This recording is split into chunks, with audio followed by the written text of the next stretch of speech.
Tudo bem com você? Seja bem-vindo e bem-vinda ao canal Vocacionados. Eu sou o Marcel Farias e é um prazer ter você aqui para juntos estudarmos a Palavra de Deus e mais um dia juntos aprendendo um pouquinho sobre fidelidade. Este é o tema desta temporada, que ainda temos mais 2 semanas para estudar. Hoje vamos tratar de um tema que é inconteste, mas às vezes parece que a gente esquece, que é a proximidade da morte, e com a morte nós não levamos nada para o caixão. Afinal, tem um ditado popular que diz que caixão não tem uma segunda gaveta, apenas aquela que está o corpo.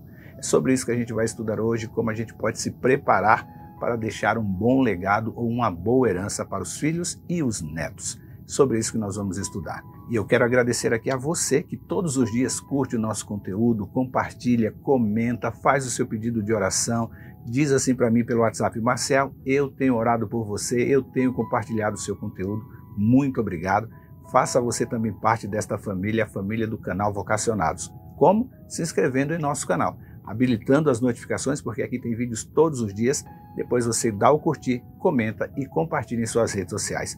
Pode compartilhar no Telegram, pelo WhatsApp, pode publicar no seu Facebook, fique à vontade. E eu quero aqui aproveitar e mandar um abraço muito especial para alguns amigos, né? Quero aqui aproveitar e mandar um abraço para a Maria, para a Manuela, a Letícia, a Meire Salgado, o Raimundo Souza e também o seu xará Raimundo Diniz, a Érica Almeida, o Eric Oliveira, a Cecília e o Messias Freire. Forte abraço para vocês, meus irmãos e irmãs. Deus os abençoe e vamos juntos ter um ótimo dia na presença do Senhor. Agora eu vou rodar a vinheta e na sequência vamos juntos estudar a Palavra de Deus.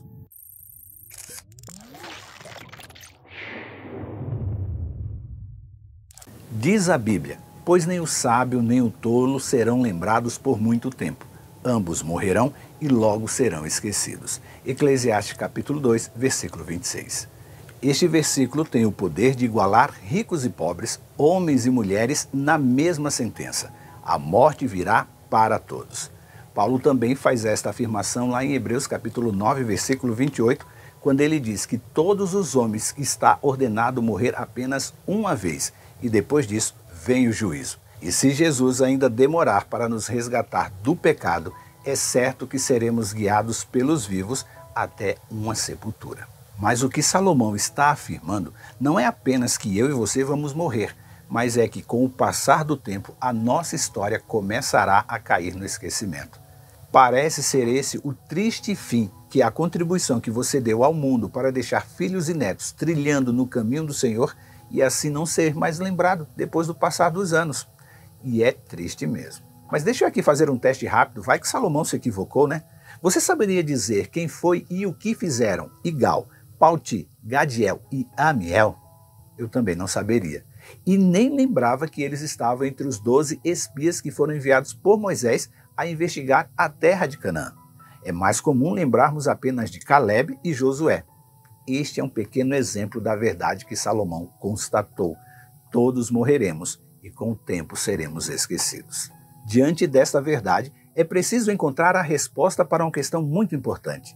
Para quem ficará os bens que porventura acumularmos durante a vida? Afinal, não trouxemos nada conosco quando viemos ao mundo e nada levaremos quando o deixarmos. 1 Timóteo 6, versículo 7.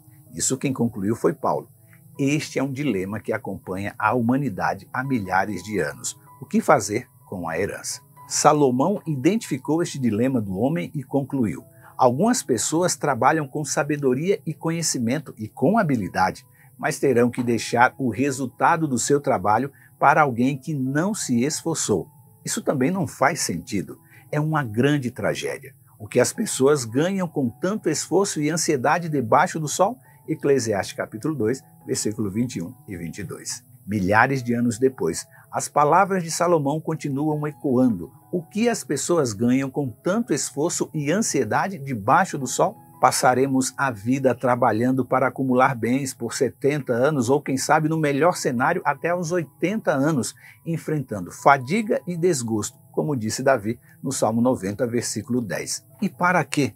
Morrer e deixar os bens para que os herdeiros comecem uma batalha para ver quem vai ficar com a maior parte dos bens daquele que está morto. Isso quando os filhos não se unem para tomar à força o que pertence aos pais com eles ainda vivos. Não é preciso fazer um grande esforço para se lembrar de alguma notícia que envolve até a morte por questões de herança. Há também aqueles casos daqueles que ficaram surpresos quando descobriram que aquele que morreu não deixou nada para os legítimos herdeiros, indicando como beneficiário dos seus bens uma entidade sem fins lucrativos que cuida de idosos ou crianças órfãos.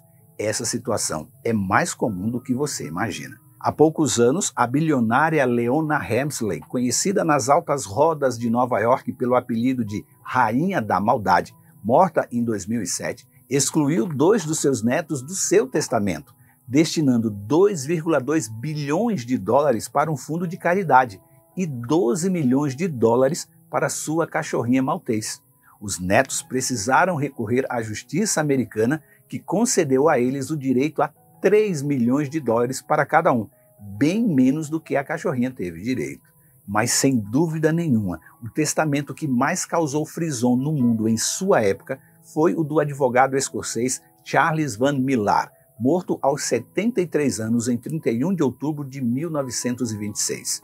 Dias depois do seu suntuoso funeral, quando se deu a leitura do seu testamento, toda a imprensa de Toronto, no Canadá, classificou o seu testamento como a piada do século. No início do seu testamento, Millar escreveu: "Por necessidade, este testamento é incomum e caprichoso. Não tenho herdeiros ou parentes próximos, então não há obrigações padrões para mim sobre como dispor da minha propriedade após a minha morte." E a piada veio logo em seguida. Ele ordenou que uma parte de suas ações da Oakford Beer Company, de propriedade católica, fosse dada a cada congregação protestante em Toronto e cada paróquio que lutasse publicamente contra a embriaguez e sem nomear ninguém. E para um juiz e um padre que se opunham veementemente contra as apostas em corridas de cavalo, ele ofereceu petiscos do Ontario Jockey Club, com a condição que eles precisariam ingressar no clube por 3 anos, o que eles fizeram e, no entanto, terminado este período, eles tomaram as suas ações e deixaram o clube. Mas tudo isso até agora parecia uma pegadinha inocente, quando se comparado ao 9º parágrafo principal do seu testamento. Ali, Charles Van Millar legou o seu testamento, todo o restante da sua fortuna, mais de $500 mil, à mulher de Toronto que, em 10 anos após a sua morte, tivesse dado à luz a maior quantidade de filhos legítimos, que seriam estritamente registrados no documento de nascimento. Então, a partir da leitura do seu testamento, começou um fenômeno que ficou conhecido na história como a Corrida das Cegonhas no Canadá. E em 31 de outubro de 1936, 10 anos depois, a Grande Corrida das Cegonhas terminou com um empate entre 4 mulheres que tiveram, respectivamente, 9 filhos em 10 anos. E cada família recebeu $1,1 milhão em valores corrigidos hoje, o que para a época era uma grande fortuna. E com isso, em certa medida, a teoria de Charles Van Millar se comprovou. Com o estímulo certo, todos têm o seu preço. No mundo sem Deus, essa é uma verdade incontestável.